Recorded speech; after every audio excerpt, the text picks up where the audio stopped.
Meus irmãos, graça e paz a todos, estamos aqui para mais uma super dica de leitura. E como todas as dicas que eu dou aqui, essa é mais uma dica top, maravilhosa, principalmente para você que gosta de ler, não só ler, mas estudar o livro de Apocalipse. E para você que não entende o livro de Apocalipse, devido à linguagem, às figuras, você vê dragão, uma besta que sobe da terra, outra que sobe do mar. Você vê anjos pronunciando juízos, 7 trombetas, 7 taças, 7 selos, 7 igrejas, 7 batalhas finais, 7 eventos finais. O que tudo isso significa? Nesse livro aqui, Richard Dawkins, ele vai explicar a teologia do livro de Apocalipse. Lembre-se, não é uma introdução ao livro de Apocalipse. É a teologia do livro de Apocalipse. Apocalipse, esse livro é recheado, repleto de teologia o tempo todo. E esse livro é lançamento da Thomas Nelson. A Thomas Nelson também só traz obra de peso, obras maravilhosas, magníficas e extraordinárias. E para quem não conhece, o Richard Dawkins, ele já é aposentado. Ele é jubilado, né? Só que ele ainda dá palestra, ele ainda prega, ele ainda ensina. E ele deu por muitos anos, aula sobre o Apocalipse. Inclusive, o doutorado dele é baseado, ou teve a sua especialização no livro de Apocalipse, tanto no contexto histórico, cultural, a teologia do livro, enfim, ele é um erudito no livro de Apocalipse. Tem vários livros escritos. Ele tem até um comentário dele do livro de Apocalipse, que não foi traduzindo ainda, infelizmente, para o português, né? Um comentário gigantesco, que é um dos melhores comentários do mundo. É um dos melhores comentários do mundo do livro de Apocalipse. Aqui você tem mais detalhes. Vou mostrar para vocês aqui. Aqui você tem mais em detalhes o currículo acadêmico dele. Aqui, ó, Richard Dawkins, ele foi professor de estudos no Novo Testamento na Universidade de St. Andrews, na Escócia. Essa é muito famosa, né? Até 2007. Depois de aposentado, mudou-se para Cambridge, onde se dedica ainda à pesquisa e à escrita.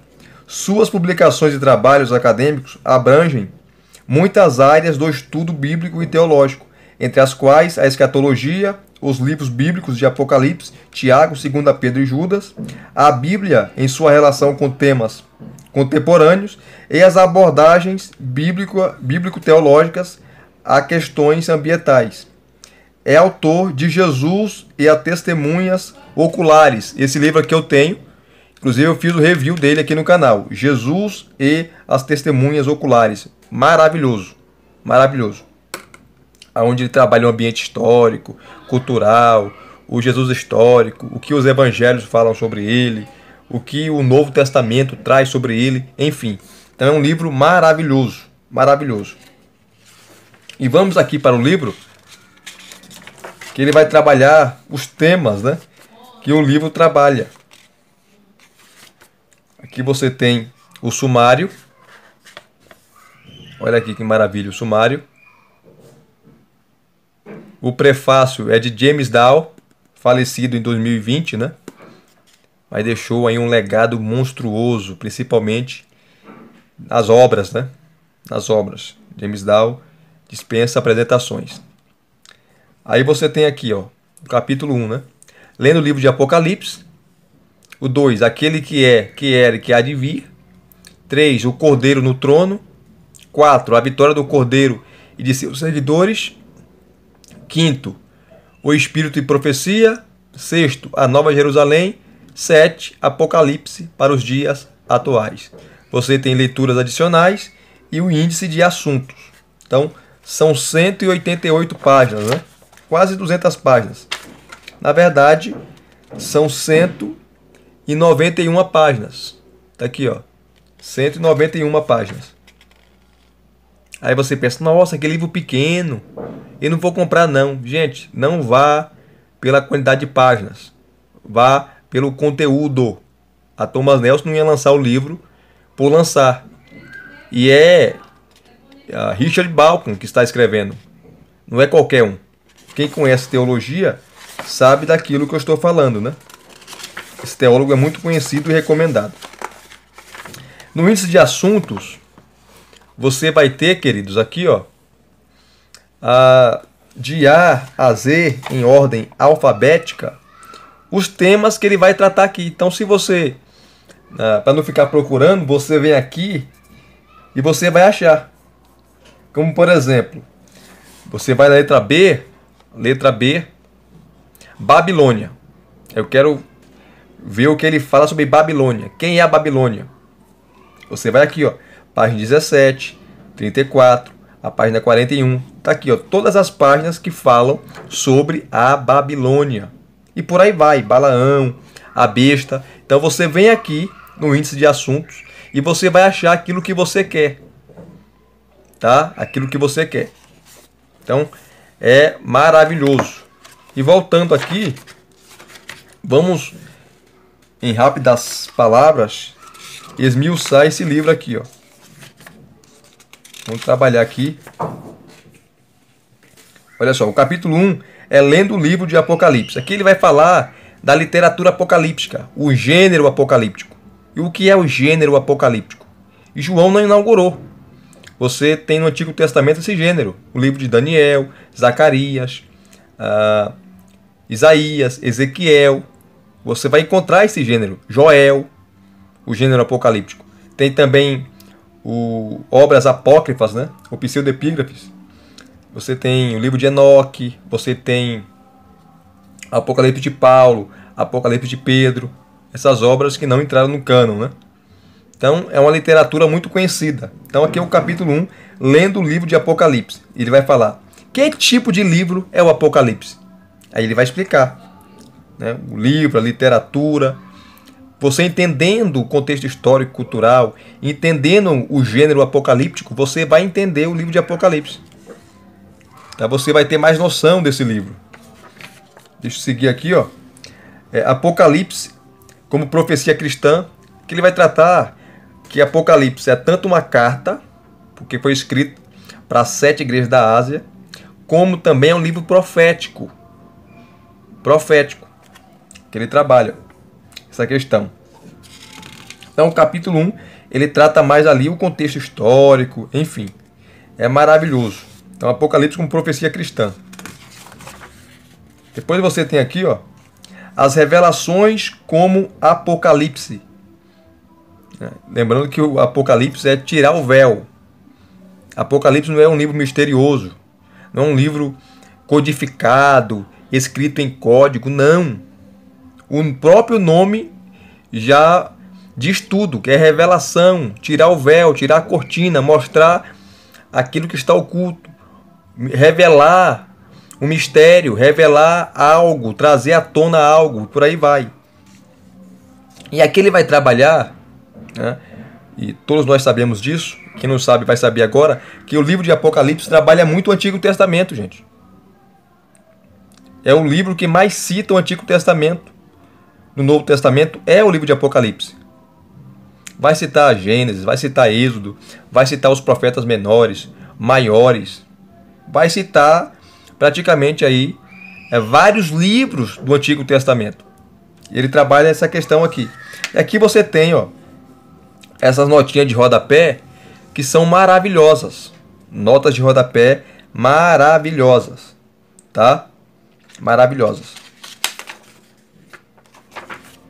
Então, são 191 páginas, mas é uma obra assim de peso. Você precisa ter em sua biblioteca para entender o livro de Apocalipse, para você que dá aula, ou quer dar aula sobre esse livro, quer pregar sobre esse livro, quer ensinar sobre esse livro. Essas obras vão te ajudar, e muito, e muito. Ele continua, olha só, que é o capítulo 1 ainda, tá? Lendo o livro de Apocalipse, do que ele trata, do que ele fala.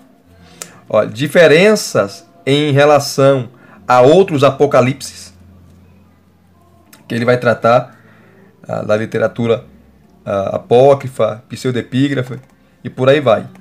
Tá? E falando a diferença do livro de Apocalipse para esses outros apocalipses. Né? Vamos seguir aqui, ó. Depois você tem, como eu falei, Apocalipse como uma carta circular. Era para circular as 7 igrejas da Ásia. Então é uma carta circular. E se você pega o mapa da Ásia Menor e você vai seguindo ali Éfeso, Esmirna, as igrejas ali, as localidades, você vê que o percurso seria rápido para aquele que levou a carta. Seria rápido o percurso. Não ia demorar muito, porque as cidades estavam próximas uma das outras. Ou uma da outra. Aqui, ó. Como carta circular, ele trabalha aqui. Vamos correr. Depois, ó, compreendendo as imagens. Aqui ele vai explicar como entender as imagens, né, aqueles símbolos, as alegorias no livro de Apocalipse. Ele vai explicar aqui. Ele vai explicar aqui. Por que João usou essa linguagem tão complicada, tão difícil para nós? Para aqueles nos dias de João, não era complicado. João faz uma crítica severa ao Império Romano, ao imperador romano, ao culto ao imperador, ao paganismo, à luxúria, ao pecado, à idolatria. Mas ele fala e faz essa crítica por meio de símbolos, alegorias, de imagens. E o Balkan fala sobre isso. Como João retrata os seus dias. Tanto que ele fala que Babilônia vai cair. No capítulo 17, Babilônia é uma mulher, uma prostituta. No capítulo 18 é uma cidade. Mas não uma cidade literal. E também significa Roma, né? Aponta para Roma. Mas vai muito mais além do que Roma. Babilônia é o sistema maligno. Babilônia é o sistema antideus. Babilônia é o sistema que trabalha contra Deus. É o sistema econômico. É o sistema político.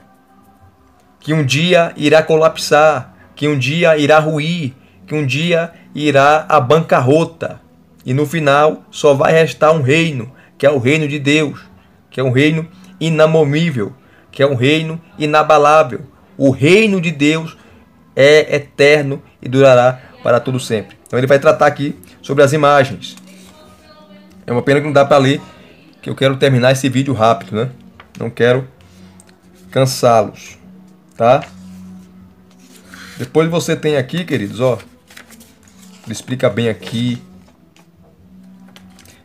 sobre as imagens, dando detalhes, né? E sempre citando lá o Antigo Testamento, que João cita o Antigo Testamento o tempo todo. Aí chega no capítulo 2, aquele que é, que era e que há de vir. Que ele fala sobre a Trindade, citando os textos, né? Ó, como o capítulo 1, versículo 4, parte B, e versículo 5, parte A. Olha só. A vocês, graça e paz da parte daquele que é, que era e que há de vir.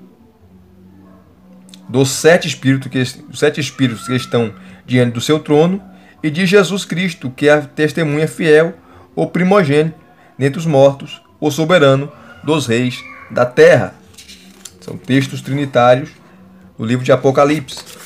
Aí ele vai seguindo aqui, ó. Alfa e Ômega. É a primeira letra e a última letra do alfabeto grego. Que é maravilhoso também. Depois ele vai sempre trabalhar com padrão, um paralelo aqui, ó. Por exemplo, Deus, eu sou o alfa e ômega. Cristo, eu sou o primeiro e o último. É a mesma coisa que nós chamamos lá no Antigo Testamento de hebraísmo, né? De hebraísmo. A primeira linha ele cita, fala, e na segunda linha ele repete aquilo que ele falou em cima, só que com outras palavras. Eu sou o alfa e o ômega. Aí embaixo, eu sou o primeiro e o último. É a mesma coisa, só mudou as palavras. Que alfa é a primeira letra, ômega é a última letra do alfabeto grego. Olha só que maravilha. Então ele vai explicando aqui, detalhando para você esse maravilhoso livro. Aqui, ó, aquele que era, que há de vir. Ó, essa designação, essa expressão, aquele que é, que era e que há de vir, aparece com variações 5 vezes no livro de Apocalipse. Aí você tem ó, o capítulo 1, versículo 4, o versículo 8 do capítulo 1, capítulo 4, versículo 8, capítulo 11, versículo 17, capítulo 16, versículo 5. Olha só que maravilha. E ele segue aqui, ó. O Senhor Deus, o Todo-Poderoso, que aparece aqui também no livro de Apocalipse, tanto enaltece a pessoa do Pai, a pessoa do Filho e a pessoa do Espírito Santo. Tem a teologia do livro de Apocalipse, né? E aqui ele segue, queridos, ó, a crítica do poder romano, que eu falei para vocês. Ele critica o imperador, ele critica o Império Romano, a cidade romana, né, que era cultuada, que era venerada, a sede, né, a capital do império, como uma deusa, a deusa Roma, a Dea Roma. O imperador também era divino, era Deus, era Senhor e Deus. Então você vê esse contraste, né, entre a soberania de Deus e a soberania de Roma, do imperador. Então João critica o poder romano aqui. Ele vai falar sobre isso. Deixa eu continuar aqui, ó. A santidade divina no julgamento. Esses são os temas, né, que ele vai trabalhando. E aqui ele vai ter uns textos aqui, ó. Ele fala sobre, aqui no final, o derramamento da sétima taça. Da sétima taça. Que ele vai citar aqui, ó. A sétima taça, de capítulo 16, versículo 18 a 21. Do seguinte modo, olha o paralelo que ele vai fazer. O capítulo 4, versículo 5, você tem relâmpagos, vozes e trovões. Capítulo 8, versículo 5, você tem trovões, vozes, relâmpagos e um terremoto. Capítulo 11, versículo 19, você tem relâmpagos, vozes, trovões, um terremoto e um grande temporal de granizo. Então, veja que são semelhantes o texto. E o capítulo 16, 18 a 21, relâmpagos, vozes, trovões e um forte terremoto enorme, pedras de granizo. Veja que você vê, sempre vai aparecer quatro expressões, trovões, vozes, relâmpago e o terremoto. Por que 4? O número 4 no livro de Apocalipse, quando você estuda a numerologia, fala da terra como todo. Então está falando que o juízo de Deus vai se estender por toda a terra. Ninguém vai escapar, ninguém vai se esconder, ninguém vai poder fugir. Então o número 4 significa isso. Simboliza os 4 pontos cardeais, o universo como todo. Assim como o número 7, que é plenitude, totalidade. Maravilhoso, gente. E aqui ele continua, ó. Soberania divina e transcendência.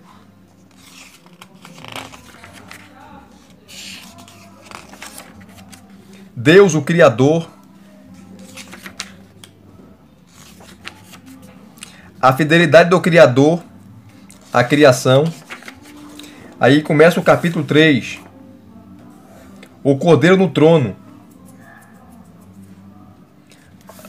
Vai falar sobre a pessoa de Cristo, né? O Cordeiro no trono. Vamos continuar aqui, ó. Olha só. Que ele apresenta os modelos de forma quiástica, né? Do Alfa e o Ômega. A adoração a Jesus, ou a adoração de Jesus. Jesus tanto é aquele que reverencia o Pai, entrega todo o poder ao Pai, como também recebe adoração. Ele é adorado, ele é Deus. O que Cristo faz, Deus também faz. Inclusive lá no Concílio de Nicéia, eles criaram, né, uma palavra, homoousios, palavra grega, homoousios. Não tem na Bíblia essa palavra, mas você entende que ela é uma palavra que faz todo sentido bíblico, porque homoousios significa a mesma essência. O filho tem a mesma essência que o pai. Se o pai é santo, o filho também é. Se o pai é poderoso, o filho também é. Se o pai é onisciente, onipresente, onipotente, o filho também é. Tudo que o pai é, o filho é. Tudo que o pai faz, o filho também faz. Isso é homoousios, a mesma essência, mesma substância. Estude os concílios ecumênicos que você vai entender que é o que Cristo faz, Deus também faz. O livro de Apocalipse mostra isso. O capítulo 4 vai trabalhar a vitória do Cordeiro e seus seguidores. É um dos temas principais. E quando você olha para o ambiente da época, a igreja estava sendo perseguida, massacrada. Então olhar com um olhar humano, a igreja sendo massacrada, perseguida, e você falar que a igreja vai sair vitoriosa, é loucura. Que vitória é essa? Os crentes sendo crucificados, chicoteados, decapitados, esfolados, mortos. Que vitória é essa? Mas o livro de Apocalipse mostra isso. A visão terrena é uma, mas quando você tira o seu olhar da terra e olha para o céu, você vê o Cordeiro de Deus, você vê a soberania de Deus, você vê que no final Deus vai ganhar, Deus vai vencer. Nós somos os seguidores do Cordeiro.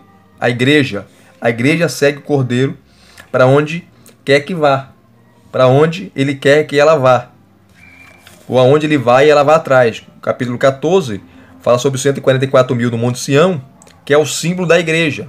144 mil não é 144, não é os judeus que serão salvos, né?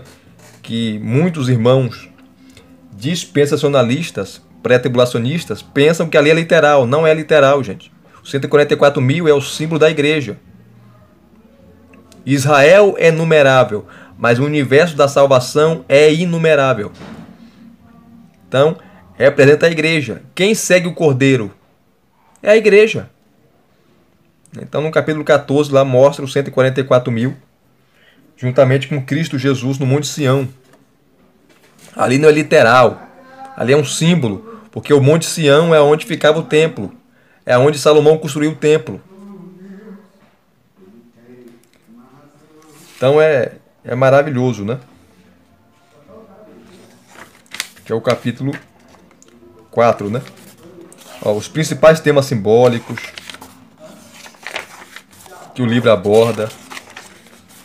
Ó, a morte de Cristo, o livro também aborda.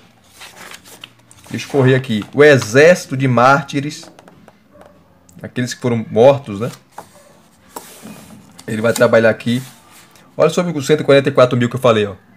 A passagem do capítulo 7, do 4 a 14, adota o mesmo recurso empregado no capítulo 5, versículos 5 e 6, que é o de contrastar o que João ouve com o que ele vê. Os 144 mil das 12 tribos de Israel são contrapostos com a multidão incontável de todos os povos. Ainda que ambas as imagens retratem a mesma realidade, são paralelos às duas figuras divergentes de Cristo. No capítulo 5, versículos 5 e 6. Os 144 mil israelitas são os seguidores do Messias davídico, o leão de Judá. Perceba que a tribo de Judá aparece em primeiro lugar. É uma lista totalmente diferente. Você não vê isso no Antigo Testamento, nas listas que aparecem, das 12 tribos. Por que Judá aparece primeiro? Porque o Messias veio da onde? Da tribo de Judá. Ele não veio de Rúben,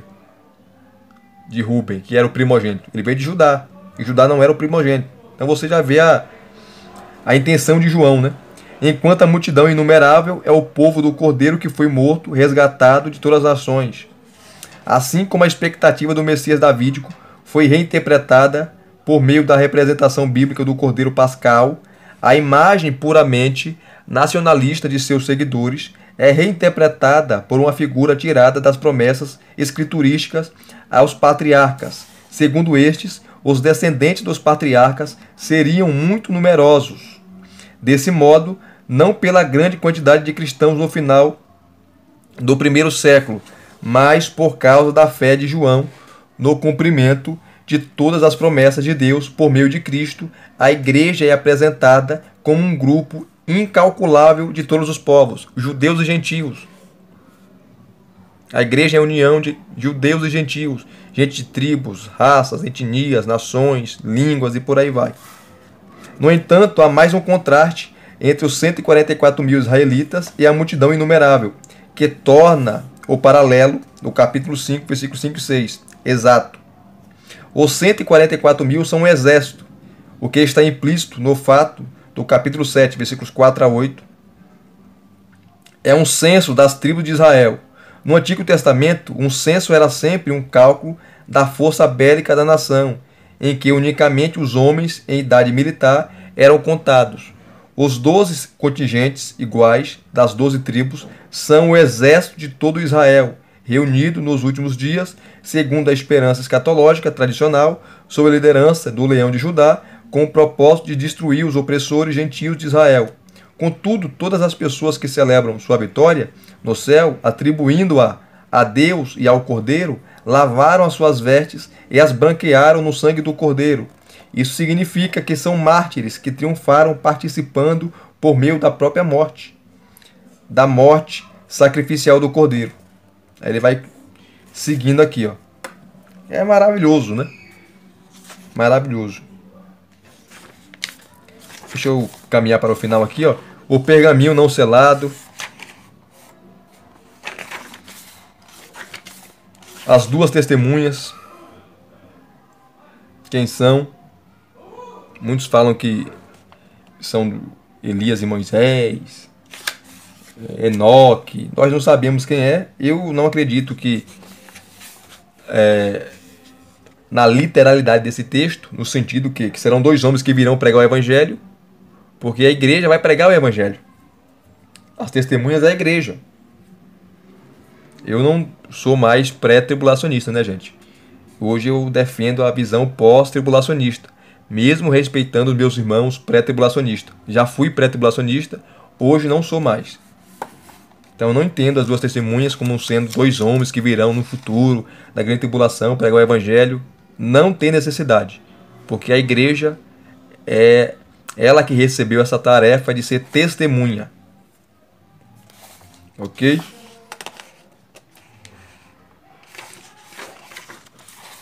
Vamos seguir aqui. Derrotando a besta.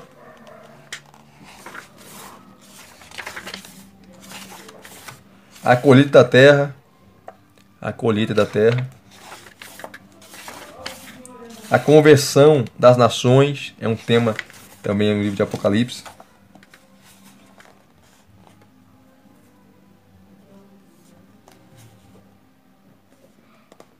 Que ele faz o contraste entre Êxodo capítulo 15 com Apocalipse. Não dá para ler por causa do tempo, mas é maravilhoso. Tá? Aqui é a página 116. Maravilhoso esse contraste que ele faz com o Antigo Testamento. Que ele trabalha a Nova Jerusalém, ó. Depois da parúzia, e ele faz o paralelo Apocalipse 21 com o livro de Ezequiel 37, versículos 27 a 28, Zacarias 2, de 10 a 11. Então você vê o Antigo Testamento o tempo todo citado, né? No livro de Apocalipse, a parúzia, o milênio, trabalha a questão do milênio. Aí vem o capítulo 5, o espírito de profecia. Ele continua trabalhando todas essas questões, os 7 espíritos, o que significa, o número 7, plenitude, completude, enfim. O espírito da profecia cristã nas igrejas. A profecia como testemunha de Jesus. As mensagens proféticas às igrejas. Aí o capítulo 6 ele vai trabalhar Nova Jerusalém. Qual o significado dela? O que é a Nova Jerusalém? Ela é tanto uma cidade como a igreja. A Nova Jerusalém em Apocalipse é tanto uma cidade que vai descer do céu, e nós iremos habitar aqui para todo sempre, na terra restaurada, o novo Éden, e também é retratada como a igreja, como a noiva. Você tem esse contraste aí da Nova Jerusalém. Então é um livro maravilhoso. Se vocês gostaram de mais um review de uma obra extraordinária, deixe aqui os seus comentários, deixe o seu like, se inscreva no canal se você não é inscrito e acione o sininho para receberem todas as notificações. Graça e paz mais uma vez. Muito obrigado a todos. Até as próximas indicações.